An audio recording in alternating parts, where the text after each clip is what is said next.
sure I get the question. I mean, my sense is that as I suggested in my opening response to Greg, I think that this is not just the Bush administration, and I don't think it's a problem of Republicans or Democrats or power-hungry madmen or good presidents like FDR. I mean, I think every time a democracy faces a threat, and especially an external threat, it will overreact, and it will overreact in significant part by targeting vulnerable outsiders, and we saw that in World War I, we saw that in World War II, we saw that in the Palmer raids between the two world wars, we saw that in the Vietnam era, and we've seen that in this era. So I actually think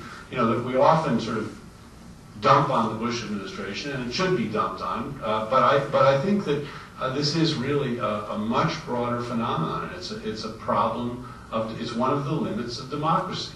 Democracies do very good at certain things, and they do very poorly at other things. And what they do especially poorly at is protecting vulnerable minorities, especially outsiders, when the majority feels threatened. And that's what that's what we have seen yet again. But again, I'm encouraged by the fact that so many have spoken up for outsiders and for the vulnerable, and that there's been as much pushback as there has been. I think if you had said on 9/11 that the United States is not going to be able to get away with whatever it wants to do in fighting against these madmen who attacked us, you would have been laughed at. Who's going to stop us? And yet I think the United States has learned that it can't actually get away with everything it wants to, and it has to continue to learn that lesson if it's going to be effective in countering terrorism. But I think that's an important lesson that is ongoing. Thank you all very much. I should mention that there's a book, essay in the book by Alan Brinkley, the historian who looks back at really goes back to the founding of the country in terms of the experience with civil liberties and how there was nothing in the first 100 years that remotely had to do with promoting civil liberties. To the contrary, but it's part of the context that he provides. My understanding is that there are books outside if anybody's interested. Hopefully you are after this conversation. And thank you all for coming tonight. Appreciate it very much.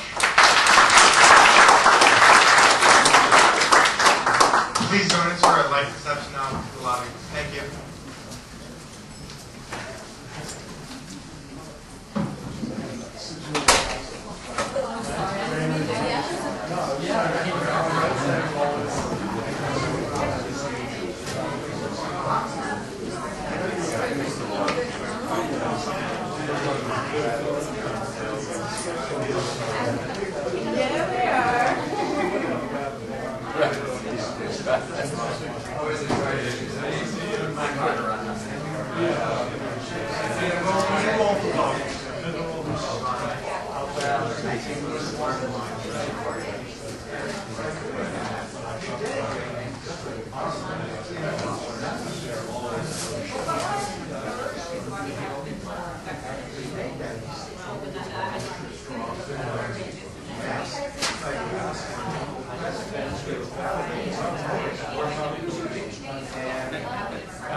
Well, Article 2 is Article 2. That's there. That's just blowing off. 100 years of Supreme Court. Well, first of all, blowing off Article 1, which says that Congress has the power to regulate for the government of the And it's, so you have at minimum, you've got a flash, but Article 1 is much more specific than a commander-in-chief about what Congress's powers. And the courts have interpreted that. Just going back, Good question. going back to the Supreme Court said that the presidency and they just blow that off as just another opinion. And that's anywhere. So they treat that like, that's another opinion. As if, it doesn't carry any weight compared to what Bush, who's another great leader. So I hadn't heard about that. It's very depressing. That would be great. It strikes me like other ones.